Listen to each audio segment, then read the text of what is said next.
Dr. Mandal sir is already here? No, he left. Yes, So, no, I think he has already joined. I just saw him, ah, Professor Yes, I have. Shailendra Mandal. Yes, uh, Professor my, Mandal, a very good morning to you, Yeah, and good it's evening. really great to see you, though online, but at least still we can meet. Okay, and I'll hand over the platform to Divya. She is rapporteuring today and also anchoring session. So now we have Professor Shailendra Mandal from NIT Patna and Divya to you, please. okay, so we'll be continuing our session. Welcome everyone. Before we begin, I would like to remind you, please keep your microphone mute. Uh, and if you want anything, you can write it in the chat box. Uh, Firstly, I will introduce Mandal sir. Dr. Mandal sir is distinguished architect and city planner, currently serving as an associate professor in Department of Architecture and Planning in NIT Patna. Uh, Dr. Mandal has an impressive academic background, having earned his BArch from Bihar College of Engineering, Patna, and Masters from IIT Kharagpur. PhD from again NIT Patna. He has 17 years of teaching and research experience and more than 2 years of industrial experience. Dr. Mandal is an accomplished researcher and has worked on numerous research and consultancy projects with organizations like UNICEF, Ministry of Housing and Poverty Alleviation, the Ministry of Railway, NOSA, USA, GIZ. His research work focuses on climate change adaptation, urban resilience, and sustainability, environment and ecology, coastal resilience, and sustainable urban planning. His work on locally embedded adaptation planning as a driver to transformation process of urban resiliency and sustainable is especially noteworthy. Dr. Mandal is well-traveled scholar and presenter. His research work is in all six habitable continents in our planet. His expertise and insight is invaluable, and we are privileged to have him as our speaker today. Please join me in welcoming Dr. Mandal in our program. Welcome, most welcome, sir. Before Dr. Mandal starts, I would like to inform all of you that he is one person, probably in this entire region, who has traveled, who has not. There is not a single place in this world where he has not traveled. Where human civilization exists, you can see that area and geographical area through the eyes of Professor Mandal. Probably he is just left to reach the moon. That's it.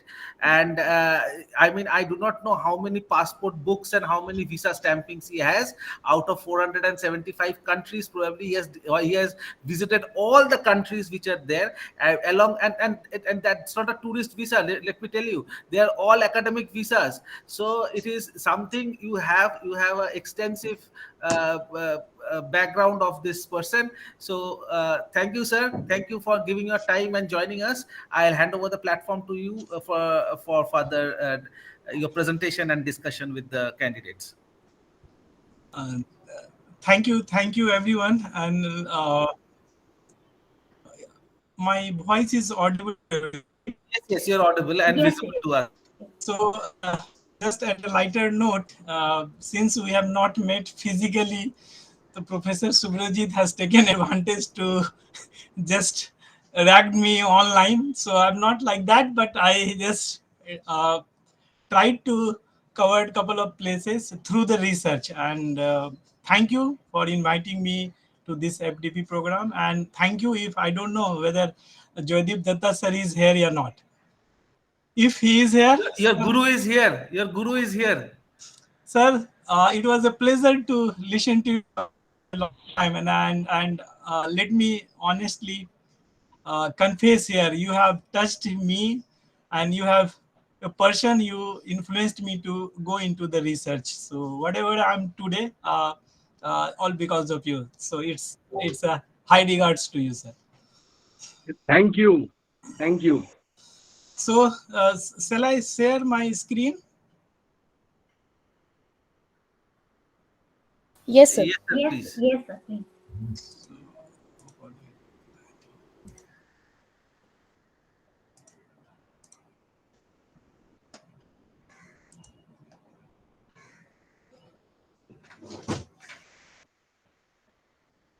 I think, is it visible to everyone? Yes, sir. Yes. So I'm sure all the participant has enriched their knowledge base through the different lecture and talk in this FDP program. And the topic which was given to me is quantitative research methods. So what I will try to just briefly go through the entire presentation. I've divided into little bit about the research. I know all of you have been already informed about the research and the research methods also. And then specifically I will talk about the quantitative research methods. Then it has the three parts: the simulation and modeling, the quantitative surveys, and correlational research. So I will we will see some of the example from my own research where we have touched the simulation and modeling, quantitative surveys, as well as the correlational research through the groundwater sustainability and climate change projection. Then we will conclude with the advantage and disadvantage of the quantitative research. And then there is a final message for all my dear students and the colleague who is pursuing the research, your PhD program. So we we already know that what is the research, and research is a very formal work undertaken systematically to increase the stock of knowledge and the use of the stock of knowledge to devise new applications. So anything you uh, just think, you make an hypothesis and then you delve into more detail to find out the truth, and that becomes the force behind you to do the research. So it has a two kind. I know already it has been might have discussed. The one is the academic research and one is the professional research. So academic research, many of them pursue for a higher degree in order to either get into academia, yeah, in order to publish the research work, yeah, in order to have some high standard into that. That is either of the academic research. One is there are opportunities available in the different domain, and then there is a call for that. Means if anybody is interested in that domain, then they join the PhD and then do that the PhD in that domain.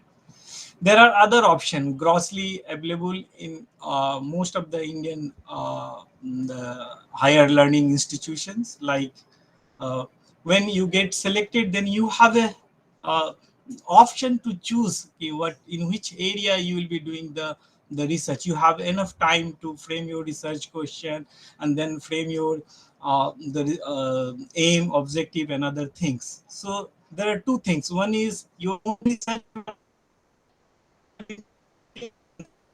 the domain which is open, and then you find your call, that's the area where I want to do it. So both the thing has its own advantage and disadvantage. When you choose your own research topic, then it is expected that you will delve more details into that domain because you have chosen that your research topic. The other is when the domain is available and then your research interest is matched, then you will learn a lot of tools and techniques in order to be competent enough to pursue that research work. So we will just touch upon the architectural. What are the research in the architectural profession? What are the areas where you can do research? So some of them I have taken out from the ESLA.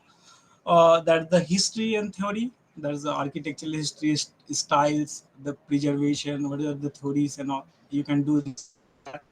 Then the social, the people, cultural, the interaction, then what is the outcome and occupants that the feeling, that also you can do that. Then product and system, then processes and tools, then there are the technologies, then you can focus on the economy, then focus on the environment, and the focus on the behavioral changes. That all the precisely which you can do that research. There are other areas also which is open now, it's coming, like the artificial intelligence. There are the technology in order to do the big data calculation. There are a lot of data. When you go into the quantitative research, you have to play with the data as well. So that also come into this category. Then we know already that there are different type of research method, and research methods are generally categorized into three major categories: qualitative, quantitative, and experimental. The qualitative methods use non-numerical strategies, including archival research, interviews, focus group studies, observation, and qualitative surveys. And the case under the qualitative research. Quantitative, the quantitative methods use generally the numerical approach for investigating research questions, and including it includes a lot of simulation, modeling, quantitative surveys, and correlational research that we will go into that details also, okay, how it works and all. Then third one is experimental. That method is on the prototyping experimental studies. So if you look into the characteristics of research methods, there's the qualitative, then the quantitative, and the experimental. Nowadays, if you are reading the mixed mode method is being used in order to establish the fact, go into more details, how their research, how they are going to answer the research question. So it's always good to have the mixed mode when you are analyzing something pertinent to your research question, either in architecture or planning or any other fields. But each qualitative and quantitative and experimental will give you the certain kind of results, and which results will give you the understanding about your own research question. So when we talk about the quantitative research,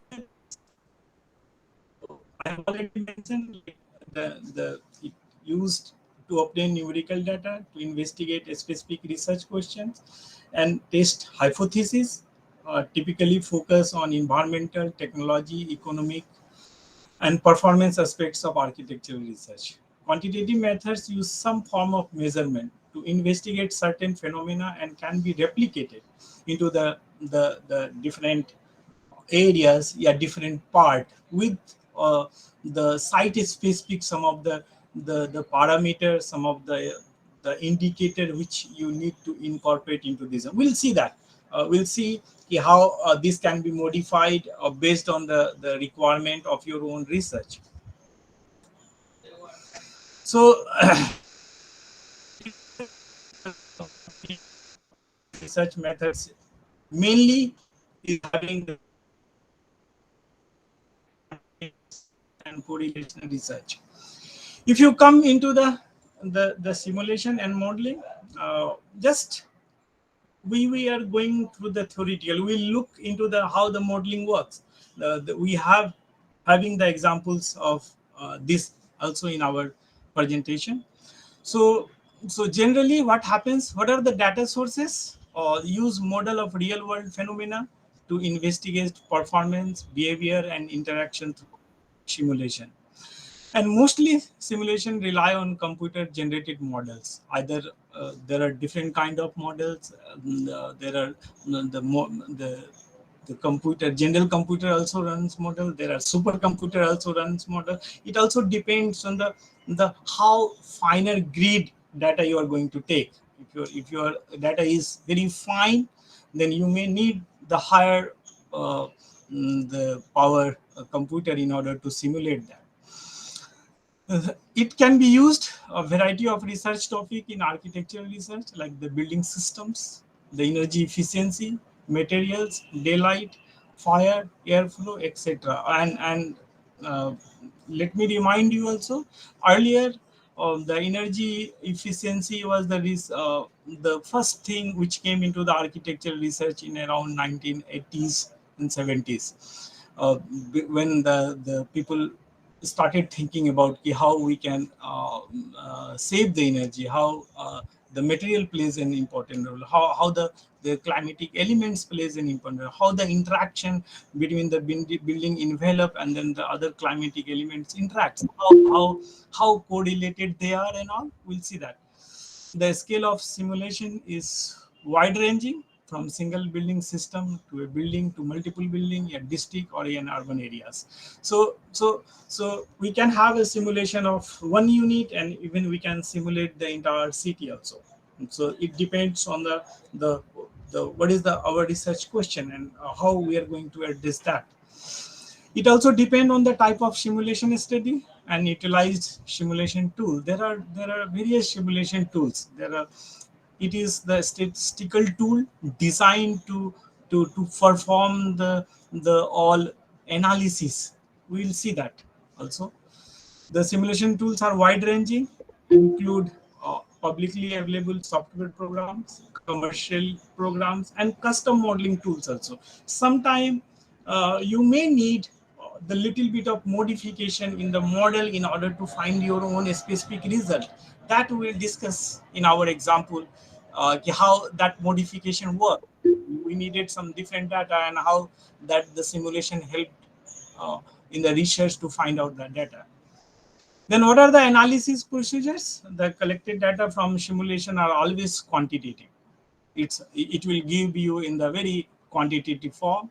Then you need to have the other tools to analyze that data. I told you that the simulation gives the very huge data, and then you need to analyze that using the different software. What are the result? You need to find out the inferences. You have to analyze that, and you need to see that uh, how relevant that data is related to your research.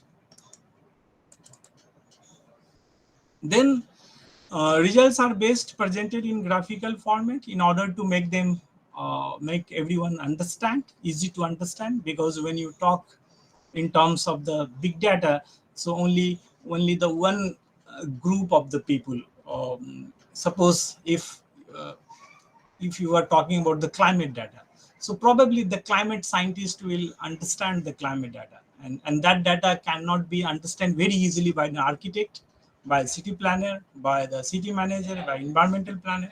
So that's why the chart diagrams and tables derived from that data is useful in order to make other audience to get the result familiar with that. And then what are the benefits? The benefits are ability to understand and explore complex phenomena computationally, reduce time and cost compared to other research method, because you have the tools and then you need to fit the data and then there will be the result. So you can do this kind of research even sitting into the lab. You can simulate that and then you can get the result. Can be integrated with the design process to investigate design decisions and improve building performance. Advancements in computational tools used in architecture, such as BIM and vast number of available simulation tools, offer opportunity for integration of research with the design process.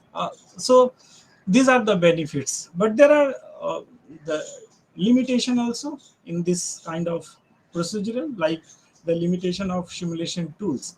I mentioned to you, sometimes the you need the very high efficient tools which you may not have access to that tools in order to analyze your data.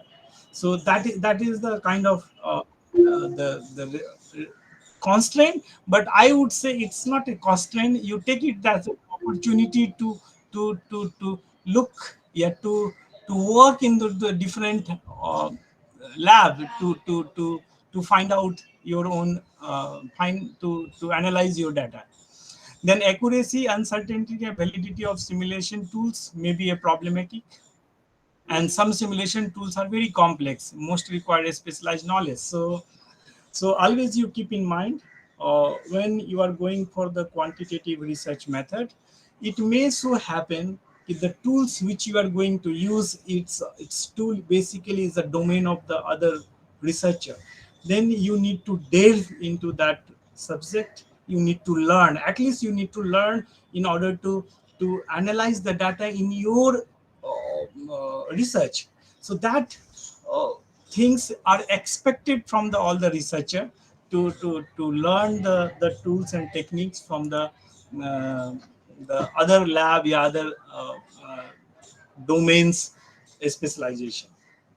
Then what are the areas in which the simulation can be used, like the building systems, how the building system performs, the energy efficiency. I told that is a very the key elements into the architectural research. Then the materials, how materials are performing. There's a structural performance, how the different structures perform in order to efficiency, effectiveness, the comfort level. Then the daylight, then the acoustics, then evacuation, then the thermal performance, the occupants movement, the heat transfer, how heat gets transferred from the uh,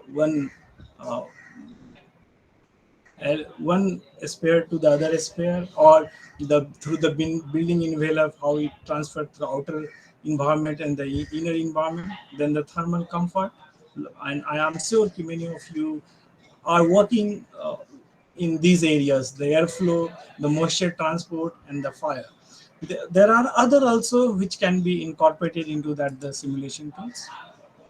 Then types of models and relationships to simulations. What are the models available and how that the simulation can be performed? So there are the visual representation of an object. Then there are the mathematical model uh, where you need to write a program in order to get your result. We will talk a little bit about that also.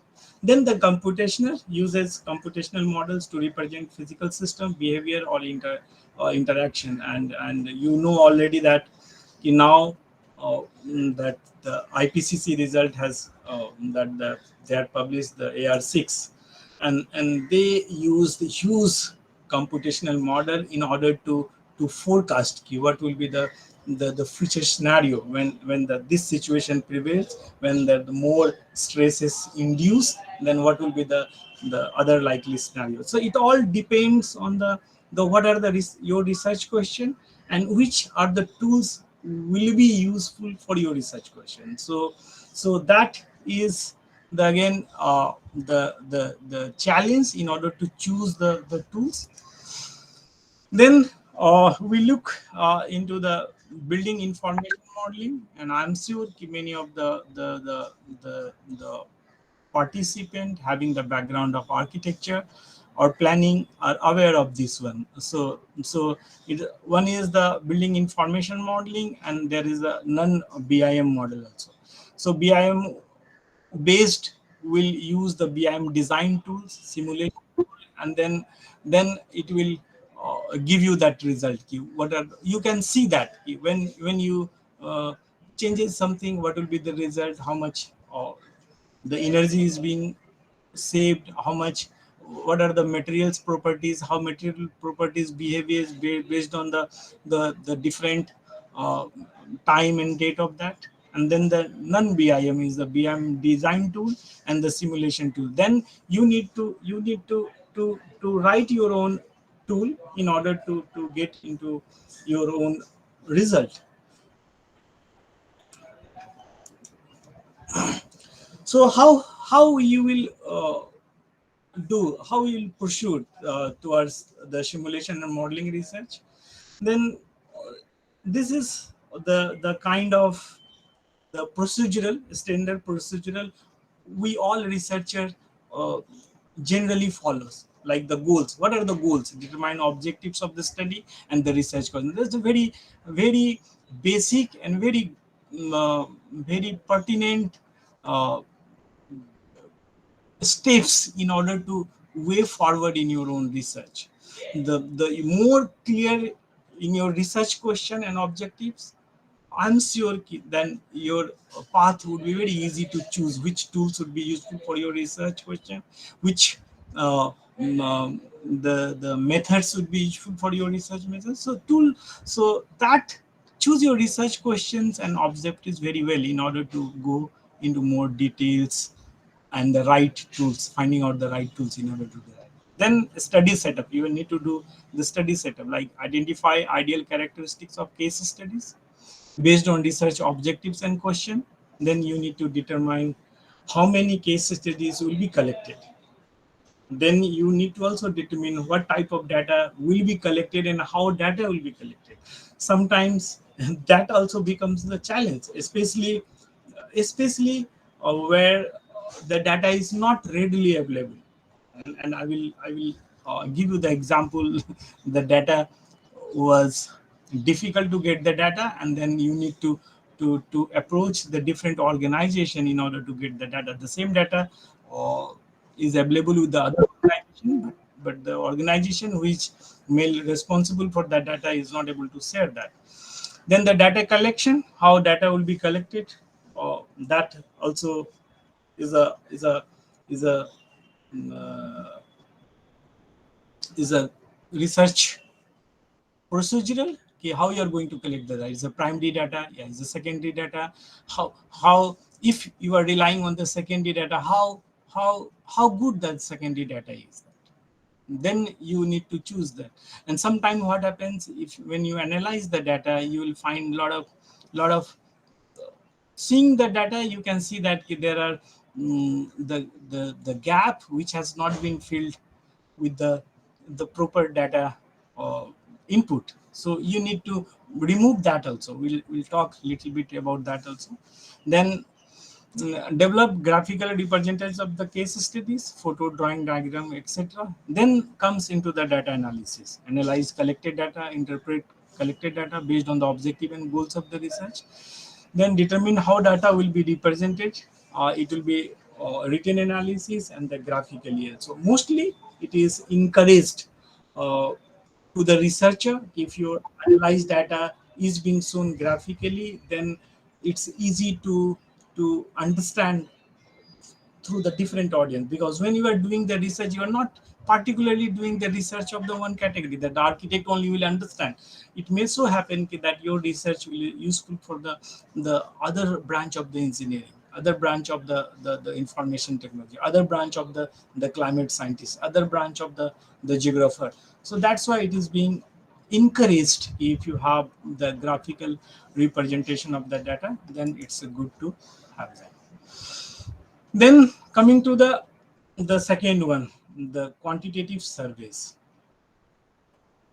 In architectural research, quantitative surveys can be used for a wide variety of research topics, ranging from social, behavioral, environmental, technological aspect to the financial consideration, design process and tools, and the design outcomes. Typically, we have already seen that the Professor Joydeep sir has already shown that the kind of the sampling size, how to do that, and all that. So it was a very detailed uh, the presentation with a very short span of time, and I'm sure you might have learned many things. So numerical scales are there, then the Likert scales are there, then the semantic differential scales are used, because these types of rating methods are easiest for survey respondent to answer, for the researcher to analyze the data. So so how the quantitative surveys, you can go ahead, what are the procedure. Then questionnaire will be well defined, means you need to have the very focused group based questionnaire. Then it should have the close ended, means you respondent have a very direct the question you are asking. And then questionnaire numerically evaluate people's opinion, perspective, feeling, thoughts, and experience relating to the built environment. We'll see the one example of quantitative surveys from the research. Then questionnaires are developed, structured, and organized by researchers based on the specific research objectives. You uh, always it is suggested that you develop the questionnaire always keeping in mind of your what is your research objective, so that you will be able to find out the answer. Then ranging mechanism must be determined by researcher, and what types of scales will be used in the questionnaire. The sample size for questionnaire distribution must be determined by the researcher. It also depends on whom you are going to interview that. It is a either it is a shared learning dialogue, yeah, it is a expert group, yeah, you are going to ask the user. That also has to be very specific. Then how you are going to analyze that, the quantitative analysis of responses, either numerically you can analyze or statistically also you can analyze that. Then you need to again the represent in the graphical form. So what are the benefits through the if you are doing the quantitative surveys? On the ability to gather data from the large sample of the population, wide application in architectural research, numerous variables can be investigated. Development and administration require minimal investment because you have the questionnaire, then you go and ask that the specific group, yeah, and you have already learned that you what will be the sample size, what is the different the sampling procedure and all. Then the data collection is very simple in terms of you can do the online also. And during the COVID time, there are a lot of researcher, particularly uh, from the domain of the I won't say the architecture, environmental planning and all. They have a lot of publication has gone up using the online surveys. They got a lot of respondent and they published a couple of paper into this one. Then drawbacks: participants may not represent a larger population group. That's always you need to consider. And the sample size also influences the result, which I'm sure which you have already seen that into the Professor Joydeep sir the presentation. So if you look into the surveys, then there are numerical, and the numerical, if you go into the numerical kind of ranking scales, then it's a 0 to 10, and 0 is a not at all, and then extremely, then you ask the respondent to respond accordingly. That is called numerical scale. Then there are other Likert scale where you give the option of either 5 or 7, like the strongly agree, neutral, disagree, and strongly disagree. Means in that 5 you are asking the question and he needs to respond accordingly. Then the semantic differential scale, either you give the two scenario and then you ask you what are the where do you this stand, like the hot and cold, either it is a colder side, it is a hotter side, no, it's in a neutral side. So these kind of the question you asked from the respondent in order to get your own research objectives, you need to frame accordingly that. Then there are either you in the Likert scale you can ask this either 5, yeah, you can go for the 7 also, but only thing is that you need to be very focused, yeah, like if you are asking for the quality of anything, like how the quality of the services is available related to the municipal services, like it's a accept, it's a good, it's a fair, it's a poor, it's a very poor. So we'll see the Likert scale. One example I have taken in order to make you understand how it works and all. Then what are the procedure for quantitative survey research? The benefit of quantitative surveys are the information can be collected from the large population, and the mechanism is very straightforward. The drawbacks are the it may not represent the true things when we are talking about this one. Then we come to the procedural again. we need to have the goal, the determine objective of the study and the research question, then the study setup, how based on your objective, what are the sample size, how you are going to collect the data, and then data collection part, and then you have the data analyze part, how you are going to analyze the data, how many respondents had agrees, yeah, disagree, or they are neutral. So you can have the understanding through this the quantitative surveys questionnaire. Then the third one is the correlational research. Correlational research, it it relies on measuring a relationship between two variables and can be used to understand related events, yeah, conditions, and behaviors. Means how two variables either is positively correlated, yeah, negative correlation is there, or is a neutral is there. So it also give you the very uh, basic understanding about the two variables, how strongly their relationship are, and how weak their relationship are, how neutral their relationships are. So if we look into the correlational research, then the data sources are measurement of relationship between two variables. Variables can relate to events, condition, and behaviors. I have one examples of correlational research into my presentation. Then researcher must ensure that the collected data is sufficient to determine relationship between more than two variables. Because sometimes if you don't have the sufficient sample size, then it may not represent the true relationships. Where correlation matrix is used to determine correlation between every possible pair of variables. Then data analysis procedure, statistical analysis of the data. Relationship are statistically measured by calculating a correlation coefficient between variable, either direct or strength of the relationship. And then the graphical representation of numerical results, the graph and chart, complemented with written analysis and interpretation of the results. What are the benefits? Ability to determine relationship between the phenomena. If two phenomena are happening, if suppose, or the servers also giving one example, suppose one example which we take, like when the temperature goes up, there is a water scarcity, there is a water concern.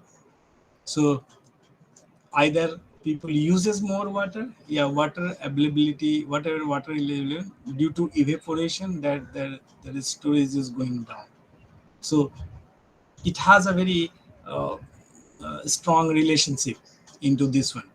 So that kind of phenomena is being studied also in the correlation research. Now a lot of uh, uh, if you look into the global climate change, now people are going into more detail, okay, how the one phenomena at a one site is going to affect the different site, like now people are talking about the El Nino cases of El Nino is going to affect the monsoon in India, is a kind of research now the NOAA in US is doing it, and they are warned that because El Nino is coming a little late, so it is our shift in the monsoon would be there. Then the drawbacks are the focuses only on the statistical relationship. It cannot be used to determine cause and effect between the variables, because you need to have that the sufficient number of that data. And then the correlation coefficient, it is a negative relationship. If one variable, another variable is going down, that means it has a very strong negative relationship. And then if it does not go with the one with the another one, then it has a very neutral relation. It does not affect one variable to another one. And then there is a positive relationship. It has a very strong relationship, and sometimes you can also say that is the statistically significant. It shows a very strong the correlation between these two variables, and that are the tools which is very useful when you are doing that the quantitative research method using into your own research. And if you are able to establish the the statistically significant relationship between these two, then your research will give you the different understanding. It will direct answer your research question which you are trying to address through your own research. So understanding the correlation between the two variables will give you the very good understanding about your own research. It also depends on what kind of research you are doing, how these two variables are directly or indirectly related to your research, and how much this has been established outside of your domain of your research. Sometimes what happens, the established facts in other domain also suggest you to do this research in your own domain in order to understand whether this fact is being applicable in your own research or not. Sometimes it does, sometimes it does not. It also depends on the kind of area, the kind of interaction among the different parameter and all. We'll look into that the uh, when we will go for the some of the examples into this. The procedures for correlational research, the benefits of correlational research are that it is a relatively simple and very straightforward method and provides an opportunity to discover new relationship between the phenomena. And many times what happens, some of the the the the the, the novel laureate also got the prize because they were able to establish the relationship between the two variables. So sometimes it's a very exciting to you to find out, okay, this has a very strong relationship, and it derives this kind of phenomena. And it's always give you the new level of, I would say, satisfaction, the deeper level of satisfaction in order to find out that. Then how you pursued towards the when for the correlational research? Then again, you must have the objective of the study and the research question. Then specific variables that will be investigated. You must have that knowledge of that variables. Then you need to identify the data collection method. Which method you are going to use, whether that method will represent the true data or not. Then the data collection, the data would be collected, and then the you need to categorize the collected data. And then the analysis part, you need to analyze, and then you need to establish whether it has a negative, yeah, it is a neutral, there is no relationship between these two variables, and there's a very strong relationship between the two variables. So that also the uh, that also guide the different narratives into your own research. And the publishing becomes very easy then when you are finding the new relationship, because everybody wants to listen the what are the relationship between the different variables. So that is also a very good to delve into when you are doing that research. So, if you summarize the quantitative methods, the utilizes numerical approach for data collection and includes simulation modeling, either quantitative surveys, yeah, and correlational research. These methods are typically used in building technology and the environmental research, financial research, quantitative socio-behavioral research, design process, and tools, and quantitative studies relating to design outcomes, building materials, system, fabrication, and the construction. So, the quantitative methods are the tools which will give you the opportunity to delve more, take more scientifically into your own research domain. And the more you do that kind of research, the I am sure you will enjoy more, because your result will be different. Then you will have to interpret in a different way, and then you will see that no, this is the wrong result, it is not coming good way. Then you have to revisit your the data collection, you revisit your research objective, you revisit your research question. So it's a that kind of feeling is there. So the having understood that the quantitative research method, I just try to make you all how the data is analyzed and how it has a critical role into your own research. So so these are the data which I'll be talking about: the temperature, the precipitation, and the groundwater. Always be acceptable to the fact that when you uses the tools and you have the sufficient data, then you are going to get a result which will give you the enough opportunity to publish your result,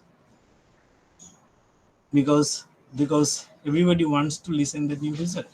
What is the new finding, what is the new finding and new research it is going to uh, got into that. So I will talk about the one research which was conducted based in the Patna. So the data which I got, it was in the very huge data in terms of the average of minimum. It was the daily data from 1989 till 2010. The data which I got, it was very difficult also to get the data, but somehow I got the data, and it was in a very raw form in the Excel sheet. Then using the Excel, I analyze this data, and then I draw this the graphical representation, average of minimum degree in that the Patna city. And through this, what we try to understand that there is a minimum degree has increased, means there is a increasing trends towards the average of minimum from the 1989 till 2010. So this was the raw data which I got and analyzed using my Excel, and this is the graphical representation of that. And just you will remember that's it has the rising trend. Then maximum. When we come into the maximum, there is another thing also. If you look into the data set, then there is the abrupt changes into the data. In the 1993, if you look, there is abrupt changes. These changes is okay, but these abrupt changes has to modified, because this either they have not collected the data or there was an error in the data, because then you need to revisit in that year 1993 uh, how cold it was in the night, yeah, how the temperature was low or not. Then the maximum also, average of maximum was also analyzed using the Excel, and then it was graphical representation was done. Then also you can see that it also shows the rising trend. The rising trend in the maximum, and if you look into the minimum has a very is a if you correlate between these two, then the minimum has a rising trend more slow than the maximum. This where the analyzed data it says. Okay. Then we need to understand, I told you, the correlational, that the two variables.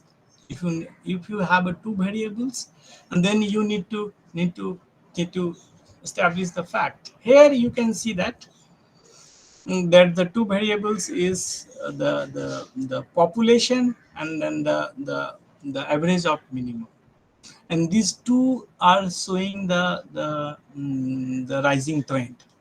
And it is also established fact that if built masses are increased in the delineated urban areas, then it is going to increase in in the minimum temperature. It is the established fact, and that fact has been found using the data set available for that the city of Patna. So this has already been established. Okay, then data is giving the true representation, but the population has also increased, and the population has increased, that means built masses has also increased.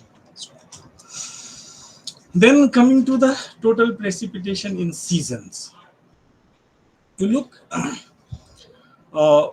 this also I got the data each day, and you need to combine all the data using that the Excel, and I'm just letting you know, since the data was of the 25 years 30 years data, it was easy for analyze in the Excel. You can analyze the big data also, but the most of the climate data which you will get, I will come into the our next presentation also. You Excel may not be able to analyze that data, and then you need to have the other tools like the MATLAB. You will be able to analyze the data very efficiently. So in total precipitation, you can look into that, the pre-monsoon, monsoon, post-monsoon, and then the winter. These are all four has been drawn into the one chart only. And you can see that always in monsoon, Patna receives the high rainfall. Sometimes it is having the more rainfall like 1997, 1987, where the cases of flooding was more into that cities. So then if you look into the anomaly of the precipitation, then it shows the declining trends. That means even though we have received the more rain in the monsoon, but it shows it has a declining trend, means the rainfall is decreasing. Of course, if you compare the pan India, then we receive the more rainfall, but it has a declining trends. Then coming to the groundwater data,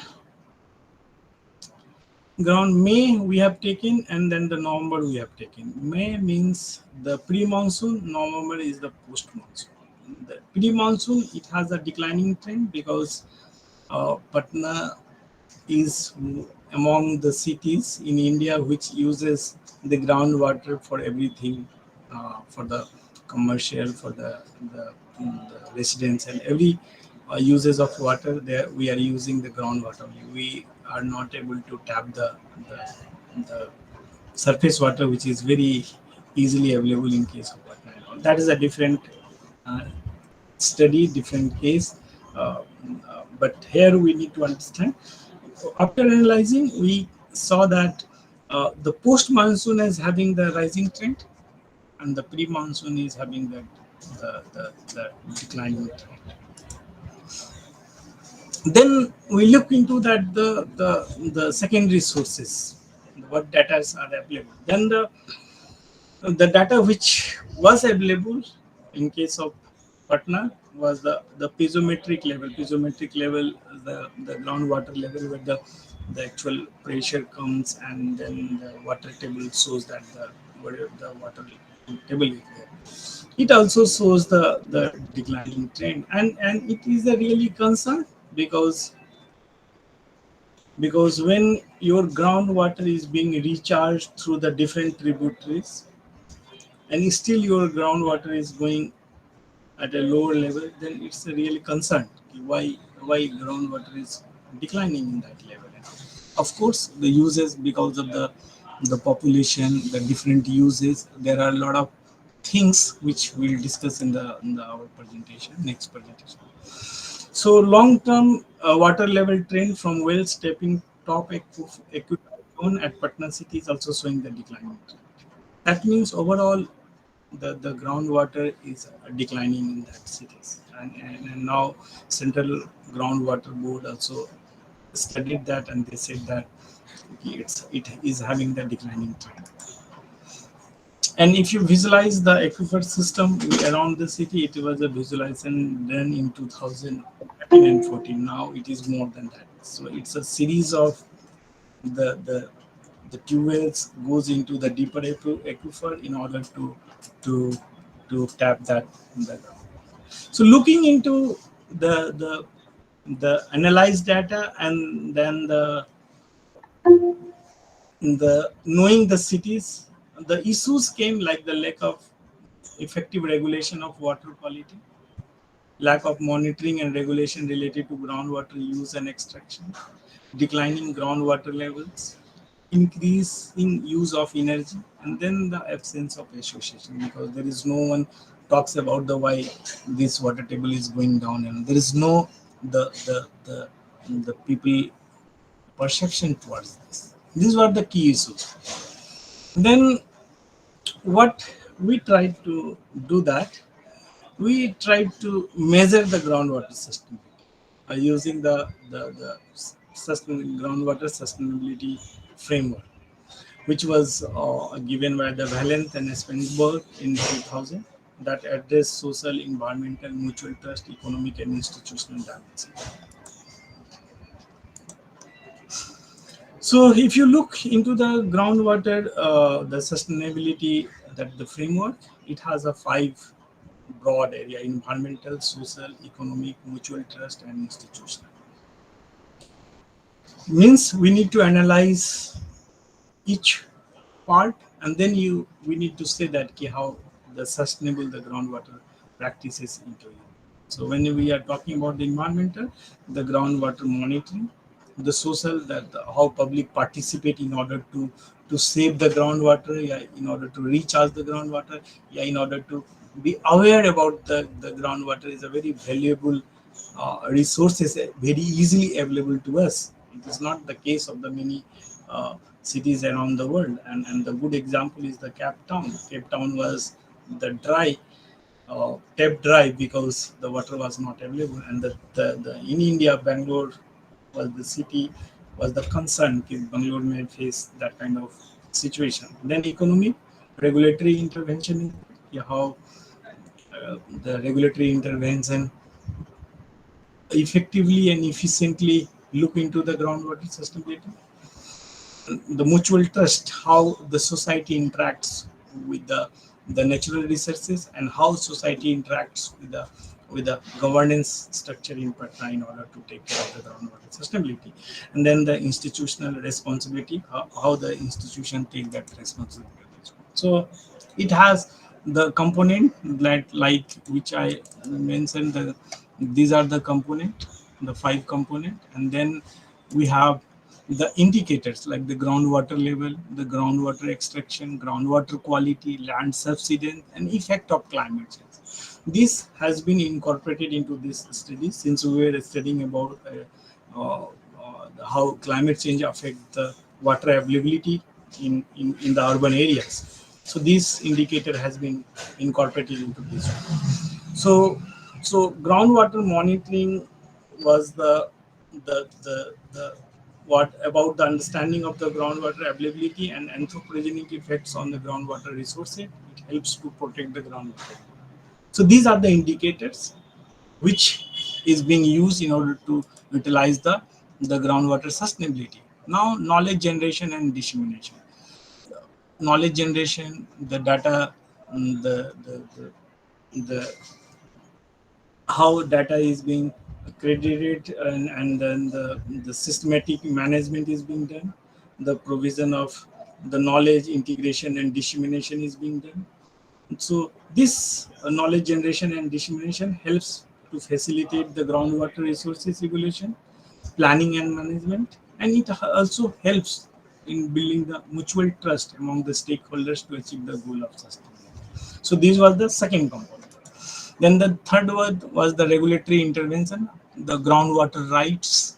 People are aware of or not, the economic instruments in order to take care of the groundwater through intervention like the tax, subsidy, trading groundwater rights, etc. These were the regulatory intervention description. Then the public participation. It plays a very important role. How aware the people the residents of Patna are interested to participate. How interested they participate in order to safeguard the natural resources. Then availability of mechanism. Is there a mechanism available in order to take care of the groundwater depletion in the city of Patna? So public participation helps social well-being through sustainable use of the resources. It also helps for informed decision making, conflict prevention, and maximizing benefits, either social, economic, or technical. Then fifth comes the institutional responsibility, the availability of authority. What are the legal framework through which the groundwater can uh, be safeguarded, and what are the institutional capacity? So it empowered with the clear sufficient resources and legal framework, increases strength of institutional leaderships in groundwater management. So we talk about the scale, different scale. So in terms of achievement of the groundwater sustainability, it was classified into the scale to 0 to 1. 0.00 was very poor. The 0.25 is poor, acceptable is 0.50, good is 0.75, and excellent is 1. And it was varying from 0 to 1, 0 being the worst and 1 is the best. That is the scale were given to the respondent to just you tick what you think and all. Then the group of people were touched. Here basically that the expert opinion as well as the some ward counselor and some of the ward participants were asked to answer these questions, and each were given the score. If you can look into the groundwater level 0.25, groundwater extraction 0.25, groundwater quality 0.25, and then the land subsidence 0.00, effect of climate change 0. These were the score, and then there was the average of these came to 0.15. So in order groundwater monitoring, its score is 0.15 only. Similarly, the knowledge generation and dissemination, the 0.5, 0.25, 0.00, and then you average it, then it's coming to 0.25. Similarly, regulatory intervention 0.00, then awareness, interest to participate, and the availability of mechanism, and then you sum up, it is coming 0.0. And then institutional responsibility, the availability of authority 0.25, legal framework 0.0, 0.25, 0.3. So overall, we have seen that even though the framework is there, even though the authorities are there, people are not aware of, even the concerned person are not aware, because the trust is not there to save the groundwater.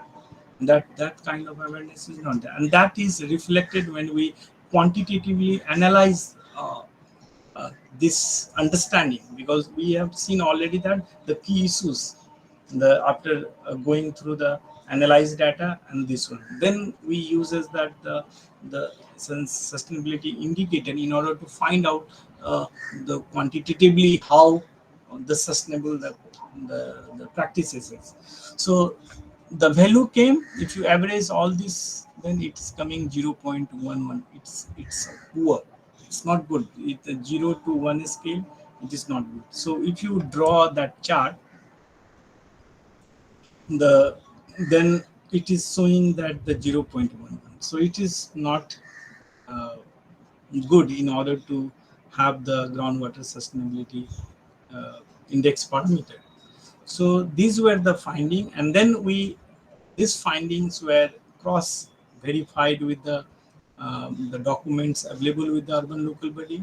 The person working into this one, they said, okay, you are absolutely right, we are not concerned about this one. And one thing I mentioned, that the effect of climate change also was there. So you can imagine that the people are not aware about the declination, then the importance, then how they will be aware about the climate change is also influencing the groundwater availability. So it was totally negligible in that case. So through this, you can quantify your objective in order to find out the answer. The finding were that the it it composed of the 5 component and the 16 indicators are there. It may vary also. You may use the 14 indicators. You may increase the indicators up to 20, 20, 30. It depends on the site specific, but the method remains the same.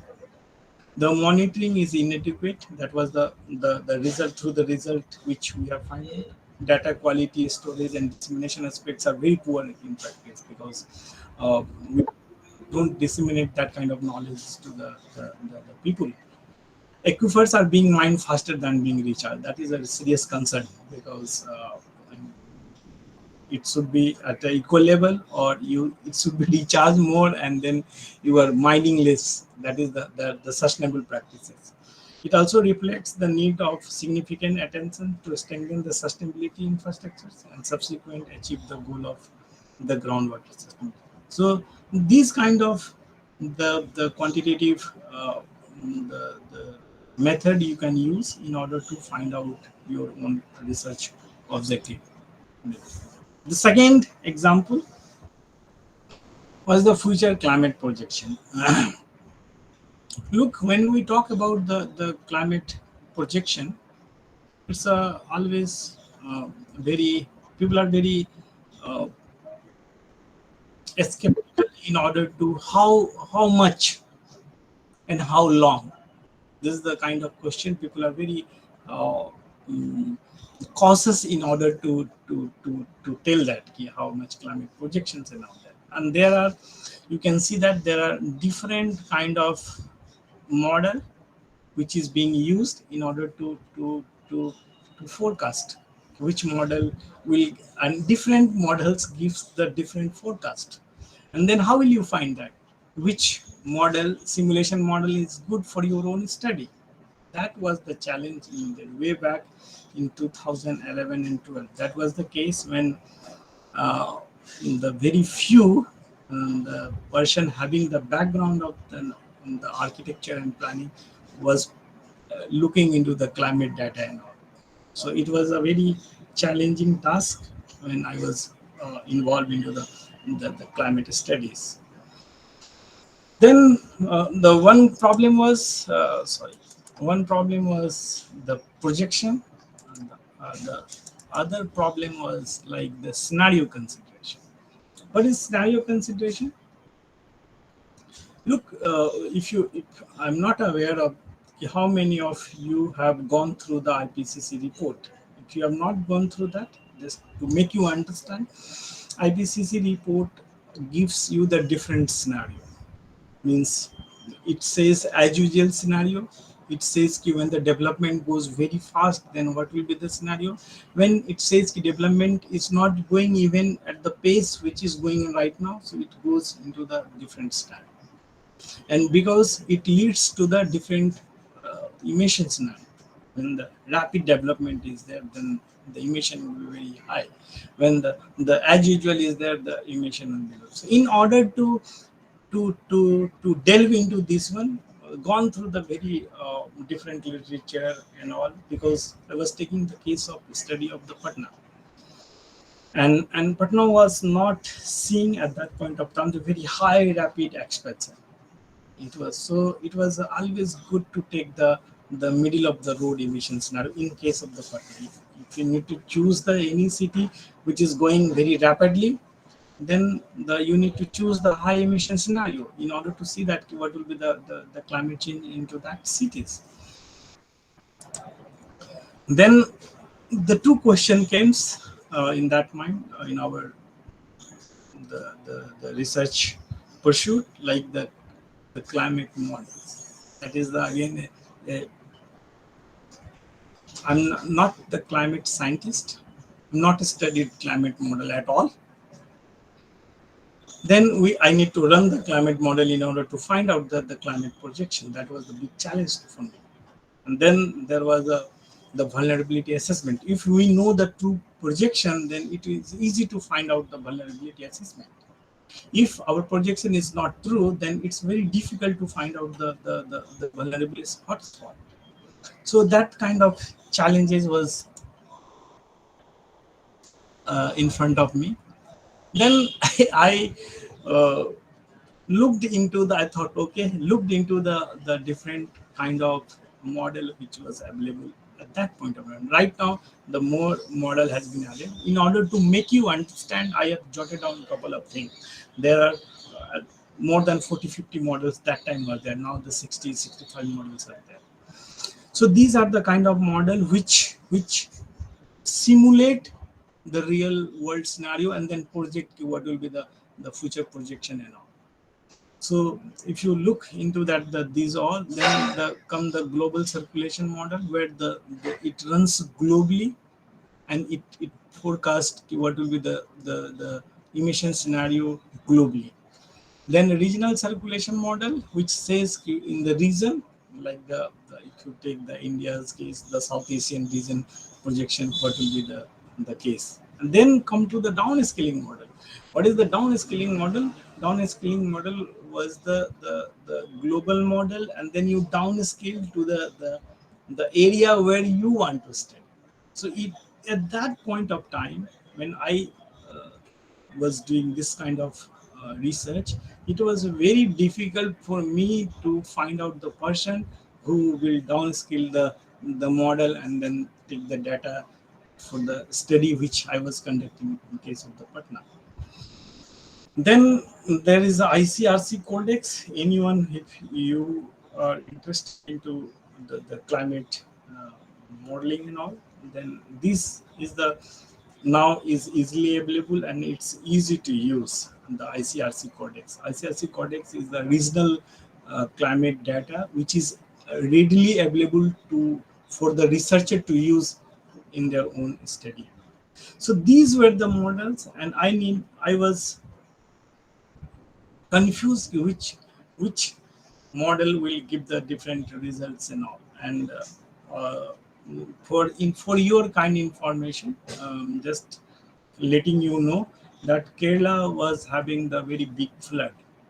And if you remember, I think 2017, 18, there was a big flood in Kerala. And our model was failed. Our model, the IITM Pune, has a model, IITM Pune model, which runs the model for the entire country. And that model did not predict there will be the rain in that year, and Kerala has experienced the very heavy rain. Then the Met Office in UK, that was the only model which forecasted that Kerala would receive that kind of rain in that particular month. So you can just imagine that different model will give you the different result. So you need to choose your model well in order to find out your result. Otherwise, it will be very difficult to go ahead with your own model finding. Then what we did, of course, the help was given by the climate scientist. He was a mentor, the Professor Graving Garfin from United States. Then we concluded that why not we will take the average of the 41 model, and then we will run that scenario for the 4.5. 4.5 is the middle path scenario. 2.5 is the low path, middle path 4.5, upper middle 6.5, and then 8.5. 8.5 is a high path scenario.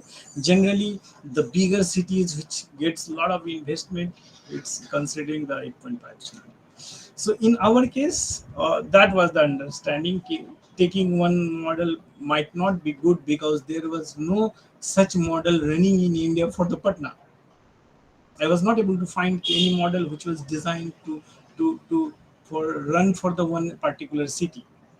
Patna, even for the other cities, it was not there that time. So it was a wise decision to take the ensemble average of 41 semi models. In order to choose that model, we interacted a couple of the climate lab, NOAA in US, SDMI in Sweden, METOF in London, and KNML in Netherlands, and then CNRI in France, and then the Headley in Canada. So we talked each of the climate scientists. We are doing this study in Patna, and then which model is going to give the true representation of that. And mind you, one thing also, we did not have the very strong the time series data. Only 20 to 25 years data is not enough to give you the true projection. Then everybody suggested it will be good to have the average of 41 models, and then you take care of that one. Then what happened? That ensemble 41 CMIP model was run, and then the projection was forecasted for particularly for the city of Patna. You can forecast the city of Lucknow, city of Dehradun, city, any cities you can forecast, giving the longitude and latitude of that areas. And then you can forecast what will be the future scenario. And then this was the graph output of the CMIF 45 model with 4.5 middle path scenarios. Of course, if I would have chosen the high path scenario, the graph would have been the different state. It was a very alarming situation that there will be the strong heat wave, people will die, this kind of things will come. But that is the case always also science make in order to influence the policymaker. If you don't do that, the policymaker will not look into this one. And you might be aware of the COP, the Conference of Parties held every year in order to influence the policymaker to make the policies which is based on the science. So this was the case of the minimum temperature. It also shows the rising trend, and we have already seen in analyzed data it was having the rising trend. So this will be the future scenario till 2100. Then coming to the maximum temperature. If you remember, the maximum temperature also was a rising trend, but not very significant. So it also says not very significant rising trend, but of course after 2040, 50, it is going to be having the rising trend. It may so also happen that the global climate model, globally that maximum temperature is going to rise. So it is going to influence the small region as well. It is called as a butterfly effect. If something is happening, butterflies in the Pacific coast, it is going to affect the Indian coast people also. So it is the relationship between the different mode which is going to play into this one. Then we analyze the precipitation also. All three which we have analyzed through that data, and then we have taken the CMIP 45, and then the scenario is 4.5 with the latitude and longitude of these areas. So this is the model output, where we can see that it has a variation, but it has a very strong and the dry spell, and Patna is witnessing that also. Means is a very extreme rainfall, a dry event, means intensity has increased. And now if you look into the IPCC 6th report, they also says that that frequency of the extreme event is going to increase in order to take. That's why they are asking the in COPE the all state head to make a policies which can reduce the at least the anthropogenic forces in order to take care of the global climate change. So these were the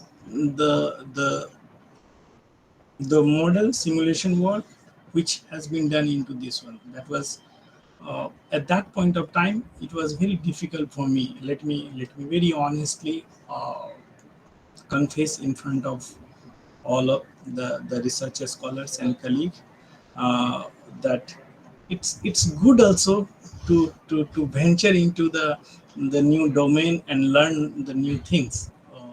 you will get to know many mm, the tools they are using. You might not be exposed to that tools, but you will get to know that how it runs, how what are the biasness they correct, how they validate the climate output into this one. So I encourage all of you to venture into the new domain also, if your research question and research um, objective is driving towards that one. And I mentioned when I started the presentation, there are two types. One will give you the full freedom to choose your own research question. That is, in my sense, it's a full freedom to the researcher to choose the area where you want to do the research. And there are other domain where mostly the research based, yeah, project based, the position opens, and they invite the person who are interested into working in their areas. Then they take the researchers. That means either your research is matches, research interest matches with the project, yeah, yeah, some researchers, then you can work in that lab, yeah, that department. Otherwise, you need to have them. So these two you need to keep in mind when you are given the opportunity. I think choose the path which is less traveled. It will give you the ample opportunity to look into this one. So, what are the disadvantages of quantitative research method? It is concerned with the facts and verifiable information, and research can be done anonymously. I told you that the data can be processed some other places also. It is not needed if I'm doing study in Patna, it can be processed in Patna. I can do the data analysis in some other part on the planet, and I can analyze keyword Patna is, yeah, Delhi is going to receive that and other is going to do that. So that gives you the more freedom to move to other areas in order to do that. And then don't need to be directly observed sometimes also the research, and it can be faster also than the other most other methods. If you know the tools, then you fastly you can analyze the data and you can do your research very well. Then is a verifiable and can be used to duplicate results also. If I can find out the projection for Patna, why not for Lucknow? Why not for the Dehradun? Yeah, why not for some other cities, and the Bangalore, yeah, some other cities, and all climate scientists they are doing into that. And why not architect? Why not planner will do into this one? And what are the limitation?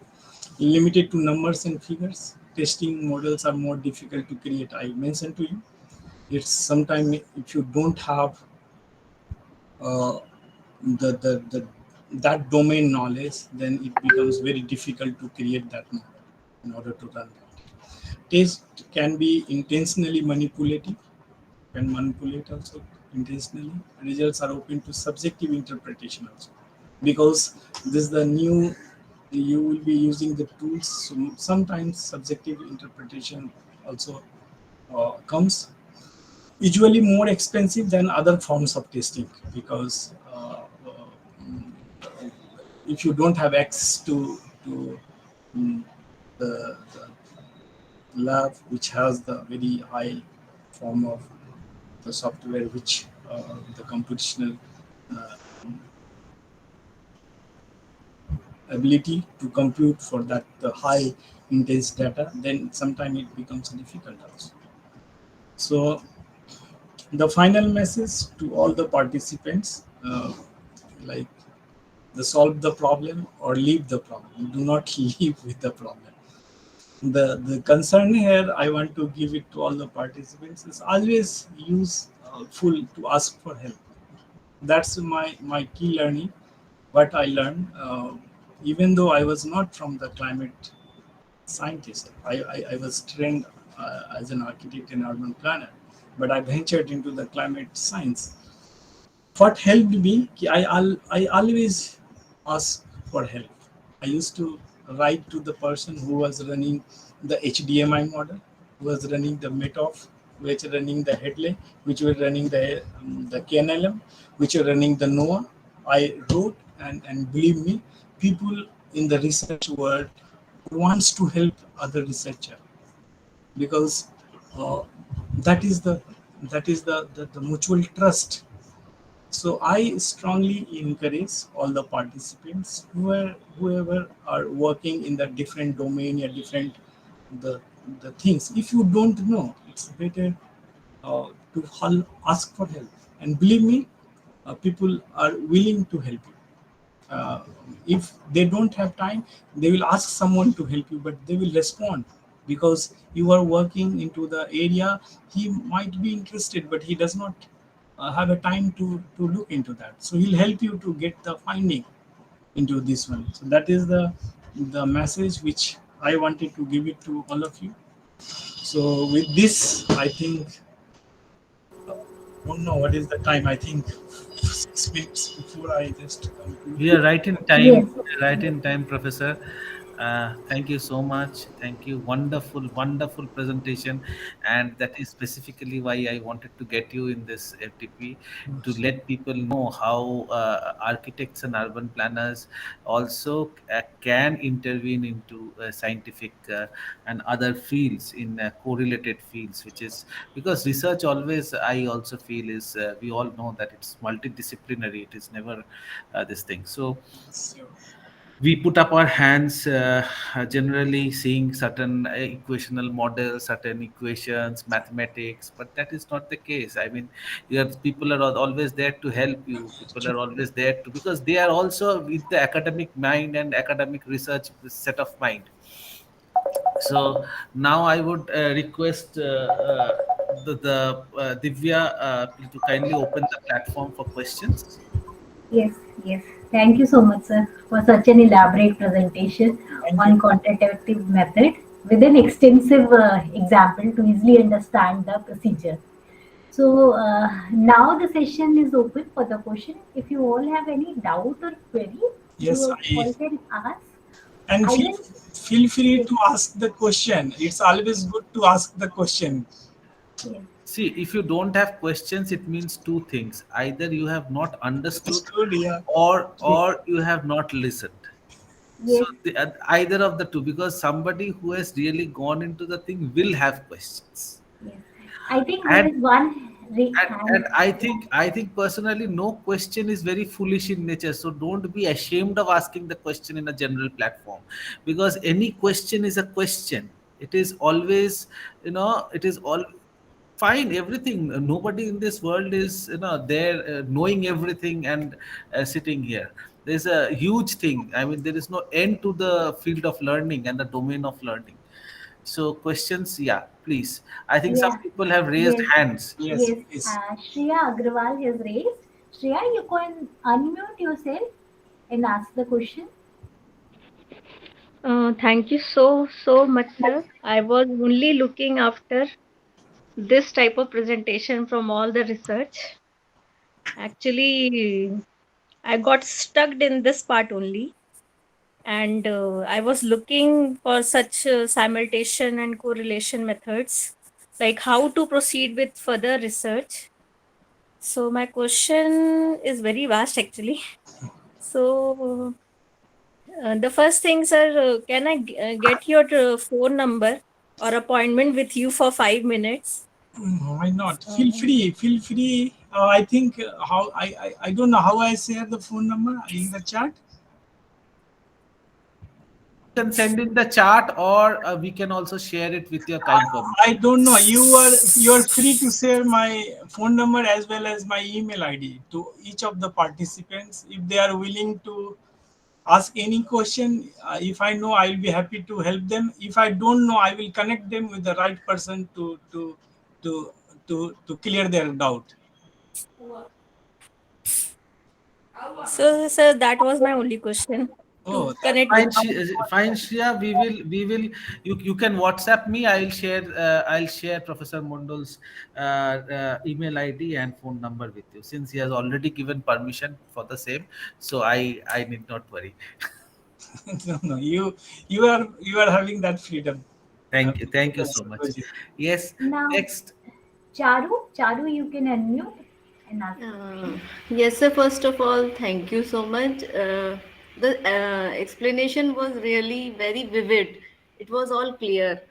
But I was really worrying. Being an architect, you undertook such topics like which are really a social or a matter of concern these days due to climate changes there, groundwater. Like I'm living in Greater Noida, so since 15 years. So when I shifted here, there was a very good groundwater level, and now it is. But but sometimes taking such topics in research, हम लोग घबरा जाते हैं क्योंकि we don't have any expertise about that. So I don't know, because sometimes I am also like interested in such type of social needs, लेकिन लगता है कि उसकी expertise नहीं है, तो कैसे उसको research करें. बीइंग एन आर्किटेक्ट हमें तो ज्यादातर बाकी चीजों के बारे में ही पता है.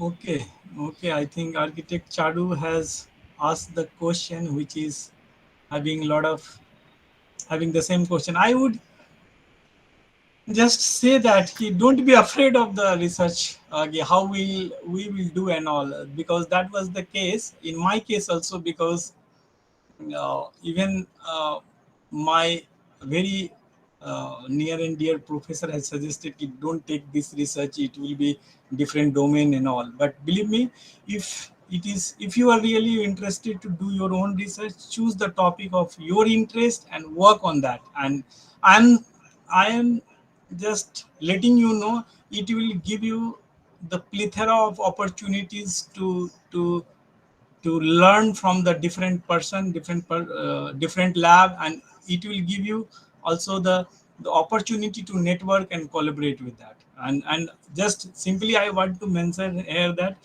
Professor Subrajit just ragged me in the starting, but the true thing was that since I had chosen that as a topic of my research, it has opened me the opportunity to travel around the world.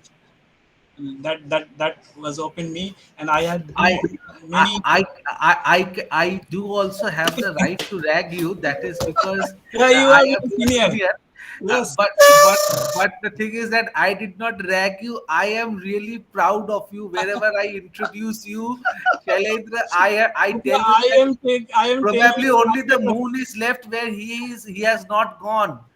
I mean, his vast experience of traveling, and that too. I mean, people can travel anywhere in the world, across the world, but traveling with research is something which is in our field is one and unique, I suppose. No, but I'm because really proud of you. I'm really proud of you myself. Let me tell you. Okay, so it's for all the participants. I mean, he I, has. I always give this example, maybe on the lighter note, but with, yes. with due respect to Professor Subrajit, he has a freedom to tell. But I would encourage all the participant who is listening here, don't be afraid of doing the research, because research will open you the different opportunity you never thought of. I never thought of I will be invited by the conference organizer, fully paid, to give the presentation on the research. I never thought of, but that research which I took, which was nobody was taking that time, and I went into more detail. Even though I don't learn the every details, but I know the exactly how it learns and how it does involve. So I encourage all of you, don't be afraid of any research. Choose the topic which is of your interest. My case, even my the near and dear suggested you choose the topic which will be easy for you to finish your PhD because you are in academia.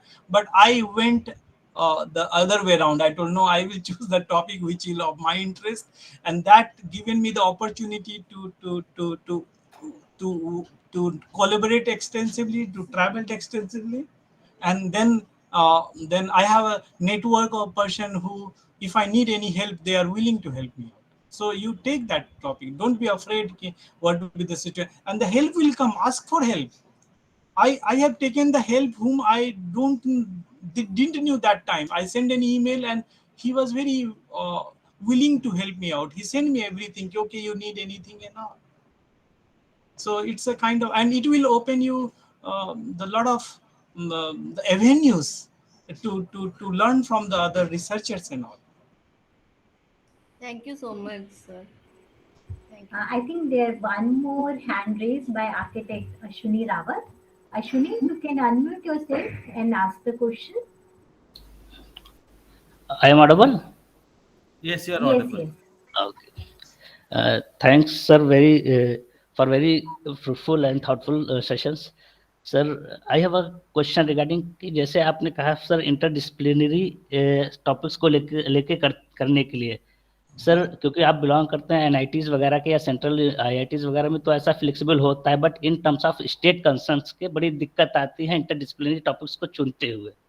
ये मेरा personal experience है, because मेरा being architecture मेरा ISBT thesis था और मेरा PG का thesis था मैंगो हॉर्टिकल्चर, जिसको mango horticulture livelihood opportunity for farmers, and मैं उसको फिर थोड़ा हार्डकोर रूरल में ले जाना चाह रहा था, बट अनफॉर्चुनेटली कोई भी मुझे रूरल के लिए गाइड करने के लिए इतनी जल्दी तैयार नहीं होता था.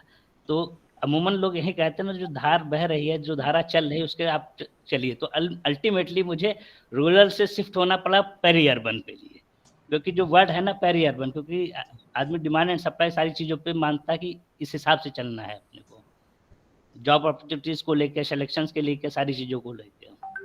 तो सर इसमें सर थोड़ा आप अपना विजन सर बता देंगे तो अच्छा रहेगा. देखिए, हम क्या बताएं आपको, हम ये बताना चाहेंगे कि ऐसा नहीं है कि आईआईटी है और एनआईटी. ना सर, बिल्कुल आप सर देख लीजिए किसी भी state, at least state government universities में तो बड़ा रेयर ही है आप मुख्य धारा से आप इधर उधर हो जाएं, तो बड़ा संभव नहीं होता है सर. हाँ, एनईपी में जैसे आपके यहाँ, बल्कि एनईपी 2020 के हिसाब से आपने तो डिप्लोमा भी स्टार्ट कर दिया कि जो गाइडलाइंस कह रहे हैं साहब ये करें, बट कोई भी शायद मेरे नज़र में कोई भी स्टेट यूनिवर्सिटी नहीं कर रही है, इवन प्राइवेट यूनिवर्सिटीज़ भी नहीं कर पा रही हैं इस चीज़ को. नहीं, हम उस केस में कहेंगे, यदि मान लीजिए वो कॉन्स्ट्रेन है ना, तो हम क्या करेंगे, अपने जो सुपरवाइजर है उनके साथ बैठेंगे और उनको हम अपना बताएंगे कि सर ये मेरा रिसर्च इंटरेस्ट है, आप हमको करने दो ना, हम ज़्यादा काम करके दिखाएंगे आपको, उनको कॉन्फिडेंस में लेकर के बताएंगे हम कि ये मेरा अपना. सर अगेन दिक्कत प्रॉब्लम यही आ जाती है गाइड के लिए, फिर क्योंकि गाइड तो गाइड कर देगा, अल्टीमेटली जो सिस्टम है administrative system of state concern का, वो फिर उस चीज को एक्सेप्ट करेगा या नहीं करेगा, उस टाइप के एक्सपर्ट्स मिलते हैं नहीं मिलते हैं, इन सब का. Professor Mondal, if you don't mind, may I give the reply to this question? Please. Ashwini, देखो, I don't know. I mean, you are right now, maybe you are placed somewhere either in the state or in the private. Okay, and NITs, IITs are NITs, IITs, right? Today, being in Faculty of Architecture and Planning, if I say that my system is not good and no, sir, I am not saying no, just good. Listen to me. Just listen to me. Let me finish. We have heard you. If you say that my system is not good or these are the problems of my system, and then IITs are not doing this, NITs are not doing this, then I would suggest that keep yourself or upgrade yourself so that you can go to NIT and get the job. That's a simple answer. Sir, agree, but for example, let me tell you one thing. Why am I teaching in Faculty of Architecture and Planning in Lucknow, being a Bengali, being a domicile of Kolkata? That is because here is where I could get through. True. Right. If I could have gone through, if I had the capacity to go through IIT, then why would I leave IIT and would I come here? So if I now don't, it is always better to go with the flow rather than to stop the flow. Sir agree, but my concern is कि बात आप interdisciplinary की या सारी चीज की हो रही है भाई, उसमें भी लिमिटेड सीट्स हैं, सारा कुछ है. हाँ, बिकॉज स्टेट गवर्नमेंट ऑर्गेनाइजेशंस में इंटरडिसिप्लिनरी अपॉर्चुनिटीज कम है. IITs में एक रूफ के, IITs NITs में एक रूफ के अंदर में सारे डिपार्टमेंट्स मिलते हैं. आपके कितने स्टेट गवर्नमेंट ऑर्गेनाइजेशंस में ये मिलते हैं, कितने प्राइवेट में ये मिलते हैं? नहीं मिलते हैं. That is because of the unavailability. Next अगर आप बताओ तो NITs IITs में क्या होता है, हर रिसर्च स्कॉलर के लिए एक DSC कमिटी अलग बनता है. यहाँ पे एक RDC का सिस्टम है जो कॉमन टू ऑल है. Now, these are the ordinances which is not in your hand, and you are not supposed to change this, neither are you born to change this. You can change this when you come to the capacity of changing this. Neither can your guide has the neither your guide has the capacity to change it. So if you are not Sir, comfortable with this, I think the only solution to this, like Shailendra sir's last slide said, don't live with the problem. Either solve the problem or let it go. So either you let it go or solve the problem and go into an NIT or IIT. That's the only solution. Sir ये तो वही हो गया, समझौता करना, फिर 3 साल से कर रहे हैं, नहीं हुआ तो फिर समझौता करके चलो हम समझौता का बात नहीं है. This is the problem. समझने की कोशिश करो. You are not the only विप्लवी आदमी here, right? You are not a revolutionist. You are an academician, you are a researcher, and I think this is not the platform to discuss all these things. हाँ, और अश्विनी, हम इतना ही बताएंगे just कि don't be discourage and disheartened if that opportunity is not there. You do your own research and you will find it the way to do that research. अभी मान लो कि the framework तुमको अलाउ नहीं कर रहा है, तो I will go with that framework and then opportunity दूसरा मिलेगा तो I will explore into that one. Don't take it in that, take it as a challenge. यदि कुछ नहीं होता ना तो चैलेंज लेना चाहिए और इट विल हेल्प यू. अब पता नहीं अब उस जहाँ पे आप हैं वहाँ पे क्या अलाउ करता है क्या नहीं करता है, मगर हमको लगता है गाइड वगैरह के साथ बैठने पे बहुत सारी चीजें गाइड को आइडिया रहता है ना कि how interested you are in that research. यदि आप दिखाओगे कि हम इंटरेस्टेड है, हम इतना काम किए हैं, हम ये काम कर सकते हैं, तो आई डोंट थिंक कि guide will find. Exactly. The role of the guide is not to dictate you. The role of the guide is to basically track you, keep you in the track. He only dictates you subject to the condition when he feels that dictation is necessary. और always ये अच्छा होता है ना कि आप अपने guide को बताओ कि हम काम कर सकते हैं. उनको लगना चाहिए कि you can take this topic, आप इस पे काम कर सकते हैं, आप ऐसा कर सकते हैं. तो आई डोंट थिंक कि इट विल अ प्रॉब्लम. शुरू में हो सकता है ही और सी विल बी हेजिटेंट, बट बाद में तुम्हारे काम देख करके everybody loves the good work. चाहे वो सर मैं गाइड के कॉन्टेक्स्ट में नहीं बात कर रहा था सर. हम इंस्टीट्यूट के कॉन्टेक्स्ट में बात कर रहा था. हम समझ गए. इंस्टीट्यूट में not only actually being a researcher, या बीइंग ये कि हम भी इस कंपटीशन के भाग दौड़ में कितनी जल्दी सेट होना चाहें, या सारी चीज करते हुए कि हम वेट करते रहे सब हमको मिलेगा नहीं मिलेगा, फिर हम या मेरा IIT या NITs में नहीं हो पा रहा है, तो फिर अल्टीमेटली यही समझौता करना पड़ता. साहब मुझे X को लेके करना था लेकिन नहीं मिला, चलो Y मिला, हमने Y को लेके कर दिया. ठीक है, तो X को मरने नहीं देना, X को रखना है अपने पास. X को रहना दो, Y को लेके चलो. हाँ, X को रहना देना है, अपना भी कुछ काम करना है ना उस एरिया में. Exactly. तो ज्यादा अच्छा है. Any which ways, anybody else? Don't allow your own interest to die at the cost of the other things. Let it be, live with you. When the opportunity comes, you can live with that. I think this is the frustration of everyone who has completed a PhD and yet to get a degree. So very soon you will get the degree. That's the PhD degree. You will get it. This is the frustration that comes out. But your FDP is not the platform, Ashwini. And this is the graph like this. It goes up and then down, then up and down. It goes everywhere. I also went. It is now you are able to listen this, but I also gone into the sinusoidal curve. Everybody goes like this. It's not you, but you have to come out with that. Okay, Yes. sir. Okay, thank you. I think we have concluded. Thank you, once sir. again, Thank you so thank much. you, Professor Subrajit, and all the teams and members of that AKTU given me that opportunity to be a part of this the program. So thank you, and thank you very much, and thank you to all the research scholars. All the best, and I'm sure all of you will do the good research. Thank you. It was Thank a you. privilege to have you, sir. It was a real privilege to have you, sir, and hear your wide experience and hands-on experience, and how you have actually struggled the way all through. And this is what academicians and true researchers are always in the process, I feel. And we will be enlightened. We were enlightened, and we will love to have you once again in another platform and keep an association with you. Thank you so much, sir. Thank you. Thank you. Thank you very much. Thank you. Ladies and gentlemen, It's now for the lunch break. Uh, we will be reconvene at 2:30 p.m. for the third session of the day. So please ensure you will get back on time and join this, or you can let it open, or if you are leaving the session, you can join by 2:30. Thank you so much. Thank you.